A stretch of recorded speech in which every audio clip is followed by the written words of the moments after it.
El libro de las tierras vírgenes de Rudyard Kipling, audio 16, con lo que yo recuerdo que era el acento mengibeño. Igual me equivoco. El milagro de Purún Bhagat. La noche que sentimos que la tierra se abriría, lo hicimos, tomados de la mano en pos de nuestro Benice, porque lo amábamos con el amor aquel que conoce pero no entiende. Y cuando de la montaña el estallido percibióse y todo hubo caído como lluvia extraña, lo salvamos nosotros. Nosotros, pobre gente. Pero ay, siempre permanece ausente. Gemí, lo salvamos pues, también aquí. Entre esta pobre gente hay sinceros amores. Gemí, no despertará a nuestro hermano, y su propia gente nos echa de nuestro remanso. Canto elegíaco de los langures. En la India había una vez un hombre que era primer ministro de uno de los estados semi-independientes que hay en el noroeste del país. Era un brahman de tan alta casta que las castas ya no tenían ningún significado para él. Su padre había tenido un importante cargo entre la gentuza de ropajes vistosos y de descamisados que formaban parte de una corte india a la antigua. Pero conforme Purun Das crecía, notaba que el antiguo orden de cosas estaba cambiando y que si cualquiera deseaba elevarse, era necesario que estuviera bien con los ingleses y que imitara todo lo que a estos le parecía bueno. Al mismo tiempo, todo funcionario debía captarse las simpatías de su amo, pero el callado y reservado brahmancito, ayudado por una buena educación inglesa recibida en la Universidad de Bombay, supo manejarse bien y se elevó paso a paso hasta llegar a ser primer ministro del reino. Esto es, disfrutó de un poder más real que el de su amo, el Maharajá. Cuando el viejo rey, siempre receloso de los ingleses, de sus ferrocarriles y de sus telégrafos, murió, Purun Das mantuvo su influencia con el sucesor que había tenido por tutor a un inglés. Y entre los dos, aunque él siempre cuidó de que el crédito fuera para su amo, establecieron escuelas para niñas, construyeron caminos, fundaron hospitales y publicaron una información anual o libro azul sobre el progreso moral y material del Estado. Por lo que el Ministerio de Negocios Extranjeros inglés y el gobierno de la India estaban muy contentos. Muy pocos estados indígenas aceptan en conjunto los progresos ingleses, porque no creen como Purun Das mostró creer que lo que es bueno para un inglés debe ser doblemente bueno para un asiático. Llegó el primer ministro a ser muy amigo de virreyes, gobernantes y secretarios, de médicos con misiones especiales, de los misioneros comunes, de oficiales ingleses, jinetes excelentes que cazaban en los terrenos del Estado, y asimismo de todo un ejército de viajeros que recorría la India en invierno dando a la gente lecciones de cómo hay que hacer las cosas. A ratos perdidos fundaba bolsas para el estudio de la medicina y de la industria, siguiendo estrictamente los modelos ingleses, y escribía cartas al explorador, el mayor de los periódicos indios, explicando las ideas y objetivos de su amo. Hizo por último un viaje a Inglaterra y hubo de pagar enormes sumas a los sacerdotes cuando regresó, porque incluso un brahman de tan elevada casta como Purun Das quedaba degradado cuando cruzaba el Negro Mar. En Londres vio y habló con cuanta gente valía la pena conocer, personas que son conocidas en todo el mundo, y vio mucho más cosas de lo que él contaba. Le concedieron títulos honorarios académicos, sabias universidades, y habló e hizo discursos acerca de la reforma social de la India ante damas inglesas vestidas de etiqueta, hasta que todo Londres proclamaba: «Este es el hombre más fascinante del mundo con quien jamás se sentó alguien a mantener que estos existen». Cuando regresó a la India, se vio envuelto en un halo de gloria, pues el virrey en persona visitó al Maharajá para concederle la gran cruz de la estrella de la India, toda diamantes, cinta y esmalte. Y en la misma ceremonia, mientras los cañones tronaban, Purun Das fue proclamado comendador de la Orden del Imperio Indio, y así su nombre se convirtió en Sir Purun Das KCIE. Aquella tarde, a la hora de la comida en la gran tienda del virrey, se puso en pie ostentando la placa y el collar de la orden, y contestando a un brindis en honor de su amo, dijo un discurso que pocos ingleses hubieran superado. Al mes siguiente, cuando ya la ciudad había vuelto a su reposo, hizo algo que ningún inglés hubiera jamás soñado hacer, pues murió para todo lo concerniente a los negocios de este mundo. Las ricas insignias de la orden volvieron al gobierno de la India. Se nombró a otro primer ministro que se encargara de los negocios. Entre los demás empleados empezó un juego de ida y venida como si se tratara de jugar a correo. Los sacerdotes sabían lo ocurrido y el pueblo lo adivinaba. Pero la India es uno de aquellos lugares en que un hombre puede hacer lo que le guste y nadie le preguntará por qué lo hace. Y el hecho de que Dewan-Ser Purun Das Kaseye hubiera renunciado a su posición, a su palacio y a su poderío, adoptando el cuenco y el vestido color ocre de un Zumyazi o santón, a nadie le parecía cosa extraordinaria. Había sido, como lo recomienda la antigua ley, joven durante 20 años, luchador durante otros 20 años, aunque jamás había llevado consigo arma alguna. Y durante otros 20 más, cabeza de familia. Había usado de su riqueza y su poder en lo que él sabía que había sido útil. Recibió honores cuando le salieron al paso. Había visto hombres y ciudades que se hallaban cerca y lejos, y hombres y ciudades se pusieron en pie para honrarle. Ahora se desprendía de todo eso como un hombre deja caer un manto que ya no necesita. Detrás de él, mientras cruzaba las puertas de la ciudad, con una piel de antílope y una muleta de travesaños de cobre bajo el brazo, y en su mano un moreno cuenco pulimentado hecho de coco de mar, descalzo, solo, con los ojos clavados en el suelo, detrás de él retumbaban las salvas de los bastiones en honor de quien había tenido la fortuna de ocupar su lugar. Purun Das saludó. Aquella vida había terminado para él. No le tenía ni mejor ni peor voluntad, de la que puede tenerle un hombre a un incoloro sueño que soñó en la noche. Él era un Zumyazi, un mendigo errante sin hogar que recibía de la caridad pública el pan de cada día. Y mientras haya en la India que compartir, no se morirá de hambre ni un sacerdote ni un mendigo. Nunca había comido carne en su vida y rarísima vez pescado. Un billete de banco de 5 libras esterlinas le hubiera bastado para pagar sus gastos personales por comida durante cualquiera de los muchos años en que fue dueño absoluto de millones en metálico. Inclusive cuando en Londres se convirtió en el hombre de moda, nunca olvidó su sueño de paz y reposo. El largo, blanco, polvoriento camino, lleno de huellas de desnudos pies, el incesante tránsito y el acre olor de la leña quemada, cuyo humo sube en espirales bajo la higuera a la luz de la luna, donde los caminantes se sientan a cenar. Cuando llegó el momento de realizar este sueño, el primer ministro tomó sus disposiciones y al cabo de 3 días, más fácil hubiera sido encontrar una burbuja de agua en las profundidades del Atlántico que a Purun Das entre los errantes millones de hombres de la India que oran, se reúnen, ora se separan. Se separan. Por la noche extendía su piel de antílope donde se le hacía de noche. Unas veces en un monasterio de Zumyazi ubicado junto al camino. Otras sobre una columna hecha de tapia de algún lugar sagrado de Calapí, donde los yogis, que son otro nebuloso grupo de santones, lo recibían como lo hacen los que saben qué valor tiene eso de las castas y grupos. Otras veces en las afueras de un pueblecito indio, a donde acudían los niños con la comida preparada por sus padres. No pocas veces, por último, en lo más alto de desnudas tierras de pasto, donde la llama del fuego encendido por 4 palitroques despertaba a los adormecidos camellos.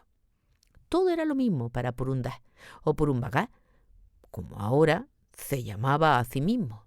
Tierra, gente, comida, todo era lo mismo. Pero inconscientemente fueron llevando sus pies hacia el norte y hacia el este, desde el sur hacia Rostás, de Rostás a Kurnool, de Kurnool al arruinado Samaná, y de allí subiendo por el seco cauce del Gujar, que solo se llena cuando la lluvia cae en la montaña vecina, hasta que un día vio la lejana línea de los grandes Himalayas.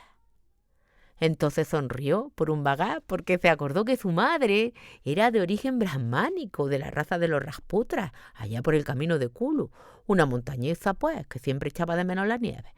Y basta que un hombre lleve la más pequeña gota de sangre montañosa en sus venas para que al final vuelva al lugar de donde salió.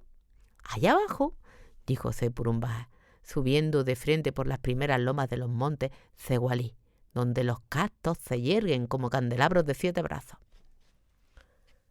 Allá me sentaré a meditar. Y el fresco viento del Himalaya silbó en su oído al caminar por la ruta que lleva a Simla. La última vez que había pasado por allí había sido un gran cortejo con una ruidosa escolta de caballería para visitar al más cortés y amable de todos los virreyes. Y ambos hablaron durante 1 hora de los amigos mutuos de Londres y de lo que realmente piensa la gente de la India de muchas cosas. En esta ocasión, Purun-Bhagat no hizo ninguna visita, sino que se recostó sobre una verja del paseo contemplando la hermosa vista de la llanura que se extendían 10 leguas delante de él. Hasta que un policía maometano del país le dijo que interrumpía la circulación y Purun-Bhagat saludó respetuosamente al representante de la ley porque sabía el valor de aquella e iba en busca de una que fuera la suya propia. Siguió adelante y aquella noche durmió en una choza abandonada en Chota-Simia, que parece ser el fin del mundo, pero que solo era el principio de su viaje. Siguió el camino del Himalaya al Tíbet, vía de 3 metros de ancho abierta en la roca viva a poder de barreno o apuntalada con maderos sobre el abismo de 300 metros de profundidad que se hunde en tibios, húmedos, cerrados valles y trepa por las colinas desnudas de árboles y con algo de hierba, en donde reverbera el sol en un espejo victorioso, o que caracolea a través de espesos oscuros bosques donde los helechos arborescentes cubren de alto abajo los troncos de los árboles y donde el faisán llama a su compañera.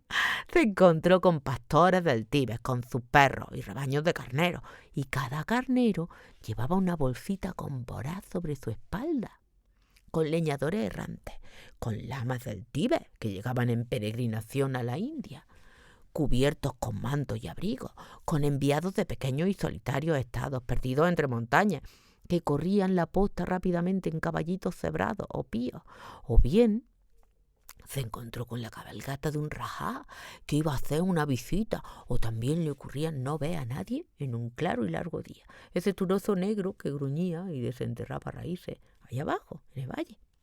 Durante las primeras jornadas, todavía resonaban en sus oídos los rumores mundanales, como el estruendo de un tren que pasa por un túnel. Se queda aún resonando mucho tiempo después que el tren ha salido de él.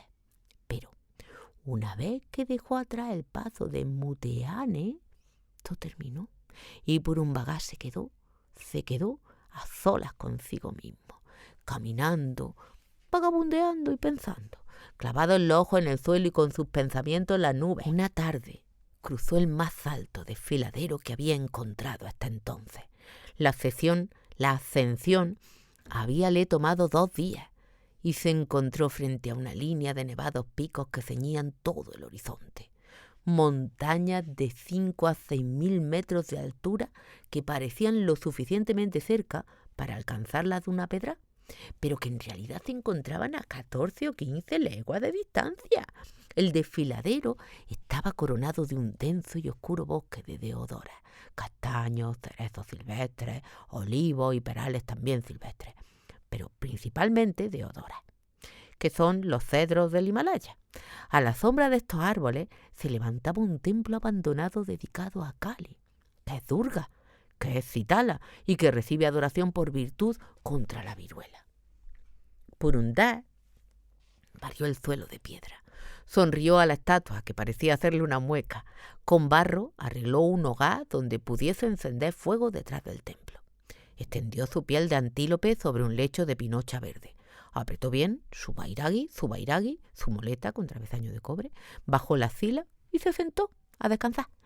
Casi por debajo de él estaba en declive del monte desnudo, pelado, en una altura de 400 metros, en donde una aldehuela de caza hechas de piedra con techos de tierra amasada parecía colgar de la escarpada pendiente.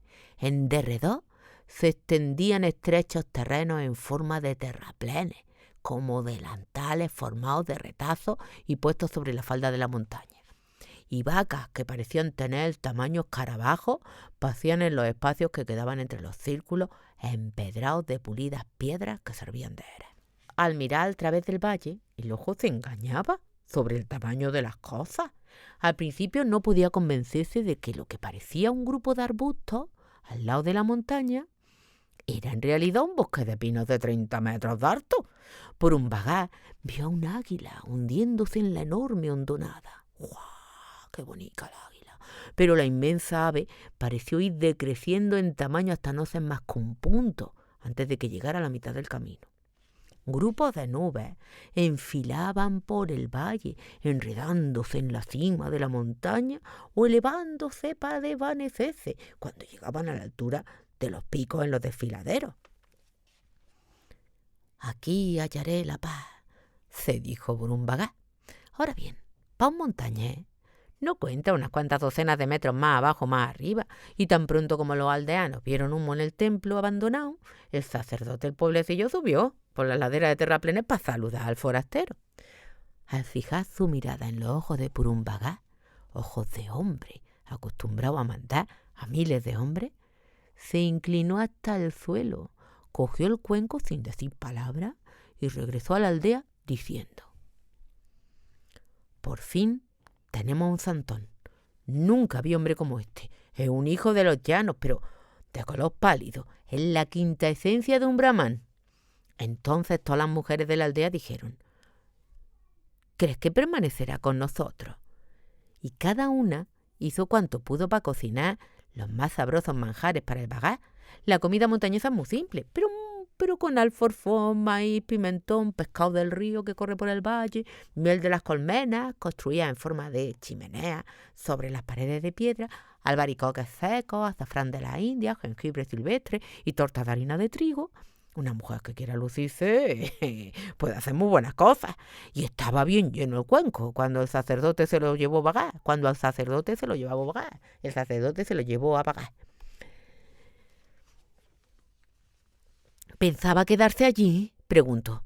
¿Necesitaría un chela, un discípulo que mendigara para él? ¿Tenía una manta para abrigarse del frío? ¿Le gustaba que ella comía? Comió por un vagar y le dio las gracias al donante. Pensaba quedarse. «Esto es suficiente», dijo el sacerdote. «Que dejara el cuenco fuera del templo abandonado. En el cuenco de 2 raíces torcía y diariamente recibiría su alimento porque el pueblo se sentía muy honrado con que un hombre como él», y miró tímidamente a Vagar en el rostro, «se quedara entre ellos». Aquel día terminó el vagabundeo para Purunbagá.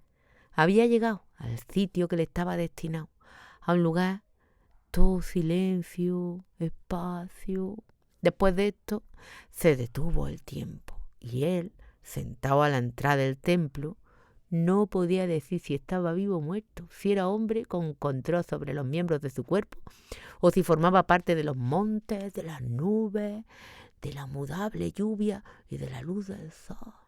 Se repetía a sí mismo suavemente un nombre centenares y centenares de veces, hasta que a cada repetición parecía separarse más y más de su cuerpo y deslizarse hasta los umbrales de alguna tremenda revelación. Pero en el preciso momento de abrirse la puerta, lo arrastraba hacia atrás su propio cuerpo y dolorosamente se sentía de nuevo atado a la carne y a los huesos de Purunbagá. Cada mañana, en silencio, el cuenco lleno era colocado sobre la especie de muleta que formaban las retorcidas raíces fuera del templo. Algunas veces lo traía el sacerdote, otro un mercader, Lazcaí, que pasaba por el pueblo y que, ganoso de hacer méritos, subía trabajosamente por el sendero, pero con más frecuencia lo traía la mujer que había cocinado la comida la noche de antes y murmuraba tan bajo que apenas se la oía: «Interceded por mí ante los dioses, Vagar.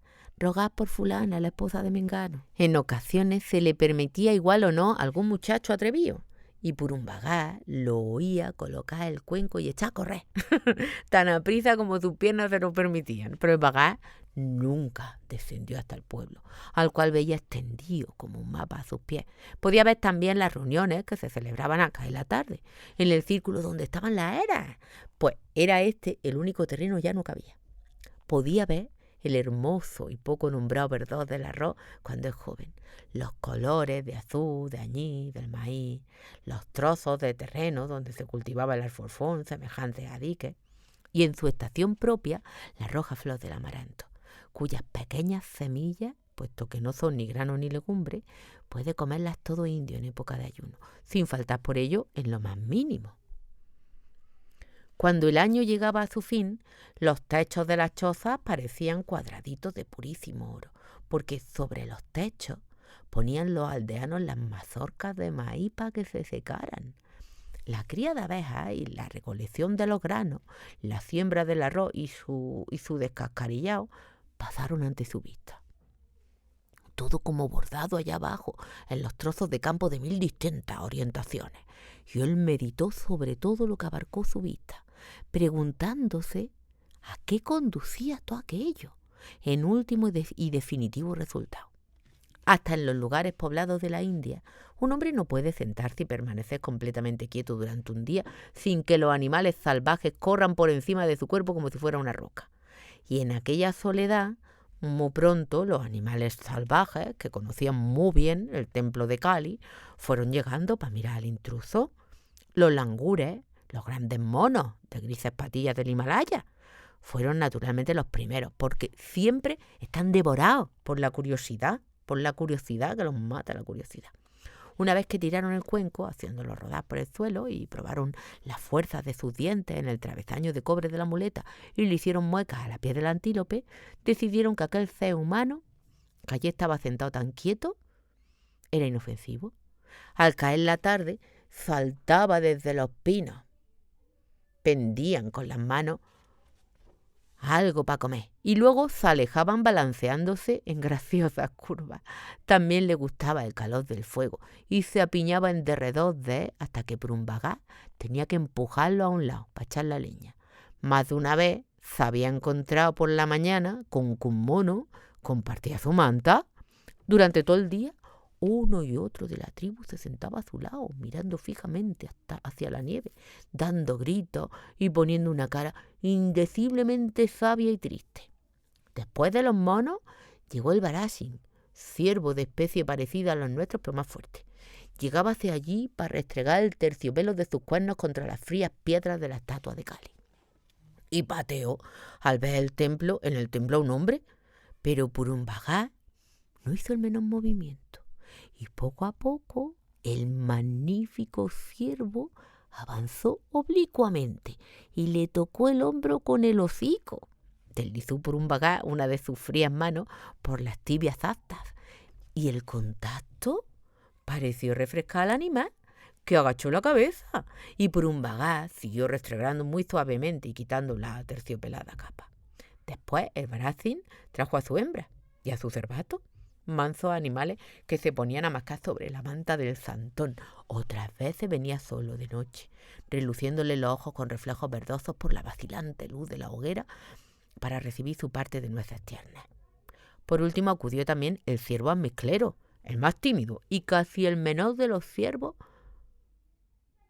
Erguidas sus cabezas, erguidas sus grandes orejas, parecía a las del conejo, y hasta el abigarrado y silencioso Musicafna sintió deseos de averiguar qué era aquella luz que brillaba en el templo y puso su hocico, pareció al de una anta, sobre las rodillas de Purumbagá, yendo y viniendo con las sombras que el fuego producía. Purumbagá los llamaba a todos mis hermanos y bajo su grito de ¡Baba! Los sacaba del bosque por las tardes y se hallaba a buena distancia para oírlo. El oso negro del Himalaya, sombrío y suspicaz, Zona, que tiene bajo la barba una marca en forma de V, pasó por allí más de una vez. Y como el Bagá no mostró miedo, Zona no se mostró malhumorado, sino que observó un poco, se acercó luego y pidió su hora del amanecer, cuando Bagá subía hasta lo más alto del desfiladero para ver el rojo día rodar por los nevados picachos. Entonces encontraba a Zona arrastrándose y gruñendo a sus pies, metiendo una mano curiosa bajo los caídos troncos y sacándola con un de impaciencia. O bien sus pasos despertaban al oso, que dormía enroscado, y el enorme animal se levantaba erguido, creyendo que se trataba de una lucha, hasta que se escuchaba la voz de Purumbagá y reconocía a su mejor amigo. Casi todos los ermitaños y santones que viven separados de las grandes ciudades tienen la reputación de ser capaces de obrar milagros con los animales. Pero el milagro consiste en mantenerse muy quieto, en no hacer nunca un movimiento precipitado y por largo rato, cuando menos, no mirar directamente al recién llegado. Los ancianos vieron la silueta del Barazín caminando como una sombra al través del oscuro bosque detrás del templo. Al Minaúl, el faisán del Himalaya, luciendo sus mejores colores ante la estatua de Kali, y a los langures sentados en el interior y jugando con cáscaras de nuez. También algunos muchachos habían oído a Zona canturreando para sí mismo, como suelen hacer los osos, detrás de las rocas caídas, y la reputación de Bagá como milagrero se afirmó cada vez más. Sin embargo, nada más lejos de su mente que los milagros. Creía él que todas las cosas son un enorme milagro, y cuando un hombre llega a saber esto, sabe ya algo que le sirve de base. Sabía con toda certeza que no había nada grande o pequeño en el mundo. Día y noche luchaba para llegar a penetrar en el corazón mismo de las cosas, volviendo al sitio donde su alma había salido. Y esto lo voy a repetir porque es muy bonito. Sin embargo, nada más lejos de su mente que los milagros. Creía él que todas las cosas son un enorme milagro. Y cuando un hombre llega a saber esto, ya sabe algo que le sirve de base. Sabía con toda certeza que no había nada grande o pequeño en el mundo. Día y noche luchaba para llegar a penetrar en el corazón mismo de las cosas, volviendo al sitio donde su alma había salido, de donde su alma había salido. Pensando todo esto, el descuidado cabello empezó a caerle sobre los hombros. En la losa que había al lado de la piel de antílope, se hizo un agujerito por el continuo roce del extremo de la muleta que sobre ella se apoyaba. El lugar, entre los troncos de los árboles, en donde ponía su cuenco día tras día, se hundió y se gastó hasta hacerse un hueco tan pulimentado como la misma cáscara de color de tierra que allí se ponía. Canimal conocía con toda exactitud el lugar que le correspondía junto al fuego. Los campos cambiaban sus colores de acuerdo con las estaciones. Las eras se llenaban y se vaciaban, y luego se llenaba una y otra vez, y así mismo muchas veces. Cuando llegó el invierno, los langures saltaban por entre las ramas cubiertas de ligera capa de nieve, hasta que al llegar la primavera, las monas traían desde valles más cálidos a sus pequeñuelos de mirada lánguida. Pocos cambios hubo en el pueblo. El sacerdote había envejecido y muchos de los niños que en otros tiempos solían venir con el cuenco, mandaban ahora a sus propios hijos. Y cuando alguien preguntaba a los aldeanos durante cuánto tiempo el santón había vivido en el templo de Kali, allá en el extremo del desfiladero, respondían: siempre. Llegaron entonces tales lluvias en verano como jamás se habían visto en aquellas montañas en muchas estaciones. Durante 3 meses cumplidos, el valle estuvo envuelto en nubes y en niebla húmeda, y el agua caía siempre, sin parar, y se sucedían las tormentas la una tras la otra. El templo de Kali quedaba generalmente por encima de las nubes, y hubo un mes, durante el cual el Bagá no pudo echarle una ojeada a la aldea. Estaba esta envuelta por una cubierta blanca de nubes que se balanceaba, que cambiaba de lugar, que rodaba sobre sí misma o que se arqueaba hacia arriba, pero que nunca se desprendía de sus estribos, los chorreantes flancos del valle.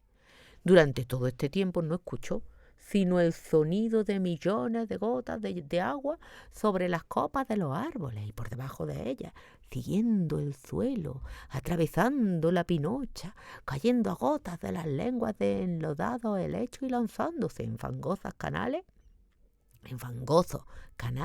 que acababan de abrirse por todos los declives. Luego salió el zoo, que hizo elevarse a las deodoras y de los rhododendros su agradable aroma, y asimismo aquel lejano y purísimo olor que los montañeses llaman el olor de las nieves, el olor de la nieve. Luego salió el zoo que hizo elevarse de los deodoras y de los rhododendros su agradable aroma, y asimismo aquel lejano y purísimo olor que los montañeses llaman el olor de la nieve. Duró el zoo una semana, y luego las lluvias se reunieron en un postrer diluvio. El agua empezó a caer formando sábanas que le quitaron su corteza a la tierra y que hicieron que de nuevo se convirtiera en barro. Purun-Bhagat encendió aquella noche un gran fuego, porque estaba seguro de que sus hermanos necesitarían calor, pero ni un solo animal acudió al templo, aunque lo llamó una y otra vez, hasta que se quedó dormido, preocupado por lo que podría haber ocurrido en los bosques. Era ya plena noche, y la lluvia tamborileaba como si fuesen 1000 tambores cuando se despertó por los tirones que le daban a su manta, y alargando la mano, tocó la mano pequeñísima de un langur. «Mejor se está aquí que entre los árboles», dijo el soñoliento levantando un poco la manta. «Toma, caliéntate». El mono le cogió la mano y tiró de ella fuertemente. «¿Quieres entonces alimento?», dijo Purun-Bhagat. «Espera un poco, que te lo preparo». Mientras se arrodillaba para echarle leña al fuego, el langur corrió hasta la puerta del templo, lloriqueó allí, regresó corriendo y le tiró de la rodilla. «¿Qué sucede?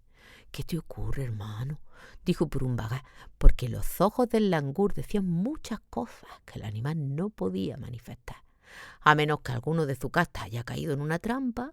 «Pero nadie pone trampas aquí. No saldré con este tiempo. Mira, hermano, hasta el Baracín viene a refugiarse aquí».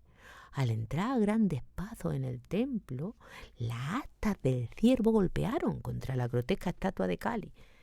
La bajó hacia Purun-Bhagat y golpeó el suelo, inquieto, y resopló con fuerza por las contraídas narices. «Ea, ea, ea», dijo el Bhagat haciendo sonar su dedo. «Este es tu pago por hospedarte una noche». Pero el ciervo lo empujaba hacia la puerta, y al hacer esto, Purun-Bhagat oyó el sonido de algo que se abría, y vio que en el suelo se separaban 2 lozas la una de la otra, en tanto que la pegajosa tierra formaba como unos labios que se apartaban con un chasquido. «Ahora comprendo», dijo Purun-Bhagat.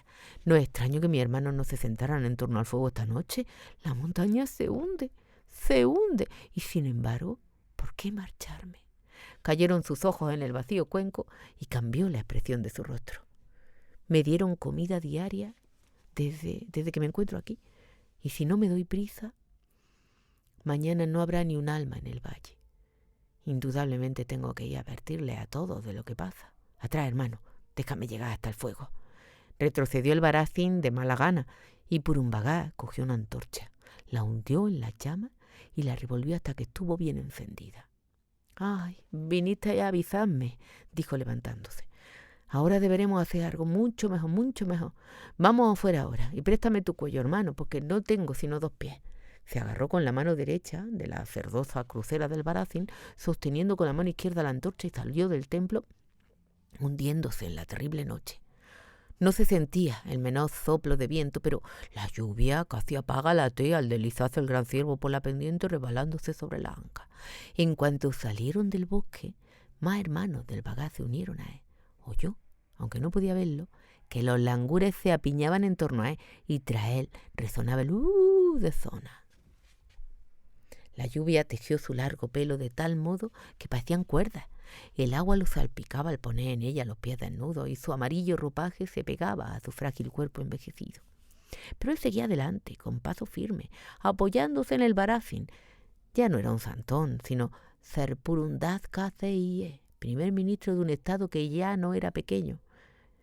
Un hombre acostumbrado a mandar y que iba ahora a salvar vidas. Por el sendero rápido y fangoso descendieron juntos el Bhagat y su hermano hasta que las patas del ciervo dieron contra el muro de una era, y el animal de un bufío porque había olido la presencia de hombres. Estaba ahora en el extremo de la única tortuosa calle de la aldea, y el vagá golpeó con su muleta las cerradas ventanas de la casa del herrero, en tanto que la tea, que le servía de antorcha, llameaba al abrigo del alero de la casa.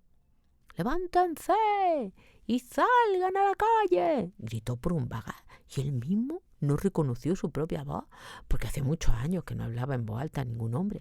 «¡La montaña se hunde! ¡La montaña se hunde! ¡Levántense y salgan fuera todos los que están en las casas!». «Es nuestro vagá», dijo la mujer del herrero. «Viene rodeado de sus animales. Recoge a los pequeños y da la voz de alarma». Corrió de casa en casa, en tanto que los animales apiñados en la estrecha vía se atropellaban en torno al vagá, y Zona resoplaba con impaciencia. Toda la gente salió a la calle. No eran más de 60 personas por todas, y a la luz de las antorchas vieron a su vagá, que agarraba aterrorizado a Baracín. Aterrorizó a Baracín. No el vagá aterrorizó, el Baracín, impidiéndolo huir, mientras los monos se hacían con aspecto lastimero a la ropa de aquel, y Zona se sentaba y daba bramidos. «¡Atraviesen la calle y suban al monte opuesto!», gritó por un vagá. «¡Que nadie se quede atrás! ¡Nosotros seguiremos!». Corrió entonces toda la gente, como solo los montañeses saben correr, porque sabían que cuando ocurre un hundimiento de tierra hay que subirse al sitio más alto, al otro lado del valle. Huyeron, lanzándose al estrecho río que había al extremo, y casi sin aliento subieron por los terraplenados campos del otro lado, mientras que el vagá y sus hermanos lo seguían. Subían y subían por la montaña opuesta, llamándose los unos a los otros por su nombre. Este es el modo de tocar llamadas en la aldea. Y pisándole los talones, subía el gran Baracín, sobre el cual pesaba el cuerpo casi desfalleciente del Purumbagá. Detúvose, al cabo el ciervo a la sombra de un tupido pinar, a ciertos 50 metros de altura en la vertiente. Su instinto, que le había advertido del próximo hundimiento, le dijo también que allí se hallaba seguro.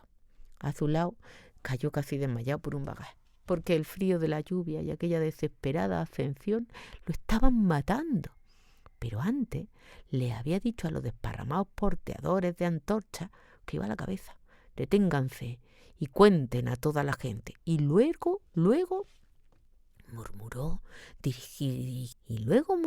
dirigiéndose al ciervo, al ver que las luces se agrupaban: «Quédate conmigo hasta que me muera. Quédate conmigo. Anda, quédate conmigo hasta que me muera». Se oyó en el aire un ruido leve, como un suspiro, y que luego se convirtió en un murmullo. Luego este murmullo se convirtió en una especie de rugido, y el rugido pasó los límites de la que puede resistir el oído humano, y la vertiente en que se hallaban los aldeanos recibió un choque en la oscuridad y retembló hasta sus cimientos. Y luego una nota firme, profunda y clara, como un do grave, arrancado de un órgano, sofocó todos los demás ruidos por un espacio de alrededor de 5 minutos. Y mientras duró, temblaban hasta las mismas raíces de los pinos. Pasó, y el ruido de la lluvia, que caía sobre muchísimos metros de tierra dura y de hierba, se tornó en ahogado tamborileo de agua que cae sobre la tierra blanda. Esto lo explica todo. Ni durante un momento ninguno de los aldeanos, ni siquiera el sacerdote, tuvieron suficiente valor para hablar al vagá, que había salvado la vida de todos. Se acurrucaron bajo los pinos y allí esperaron hasta que vino el día. Y cuando éste llegó, miraron a través del valle y vieron que lo que había sido bosque y campos de cultivo y tierras de pasto cruzadas de senderos era ahora un informe y sucio montón pelado, rojo, en forma de abanico, en donde se veían unos cuantos árboles tirados, con la copa hacia abajo sobre el declive. Subía esta masa roja hasta muy arriba de la montaña, donde se habían refugiado, deteniendo la corriente del pequeño río que había empezado ya a ensancharse y a formar un lago de color de ladrillo. De la aldea, del camino que conducía al templo, y aun del templo mismo y del bosque situado a su espalda, nada había quedado. En un espacio de un cuarto de legua de ancho, a más de 600 metros de profundidad, todo el flanco de la montaña había literalmente desaparecido, alisado por completo de arriba abajo. y los aldeanos uno a uno se acercaron al vagá a través del bosque para rezar ante él. Vieron al Baracín de pie a su lado, el cual escapó al acercarse a ellos. Oyeron a los langures quejándose entre las ramas y a Zona lamentándose tristemente montaña arriba, pero su vagá estaba muerto, sentado con las piernas cruzadicas, apoyando la espalda en el tronco de un árbol y la muleta bajo la sila, y su rostro estaba vuelto hasta el noroeste, hacia el noroeste. El sacerdote dijo: «Mirad, veo un milagro tras otro, porque precisamente en esa actitud deben ser enterrados todos los Zunyasi. Por tanto, donde ahora está, le elevaremos un templo a nuestro santón». Construyeron el templo antes de que el año terminara, un templo pequeño, de tierra y piedra, y llamaron a la montaña del Vagá, y allí lo adoraron, llevándole luces, flores y dádivas, lo que siguen haciendo hasta el día de hoy, pero ignoran que el santo de su devoción es el difunto Serpurun-Da Kciedcl, estado de Mojiniwala, y miembro honorario o correspondiente de muchas más sabias y científicas sociedades de lo que puede ser de algún provecho en este mundo o en el otro. Canción al estilo de Kabir. Como leve peso era el mundo en sus manos, y carga insoportable eran para él sus riquezas. Prefirió siempre la mortaja al gudé, y ahora vaga por la tierra como Baraiji. El polvo del camino ve que sus pies se posan en el camino que lleva a Delhi. En él, cuando el sol quema, solo el sol y el Icar le aguardan. Llama a su casa, al lugar donde reposa, ya duerma entre la gente o en el desierto. Él sigue adelante su camino, el camino de perfección en el que el Baraji sueña. Clavó su mirada en el hombre, su mirada limpia y clara. Un Dios hubo, un Dios hay, tan solo uno. El gran Kabir dijo: «Cuál leve nube es el problema de la acción, y él vaga como Bairagi por la tierra. Quiera más a su hermano, el césped, la fiera, Dios mismo. El poder olvida y toma su mortaja. ¿Oís?», dice Kabir. Bairagi queda. Bairagi queda.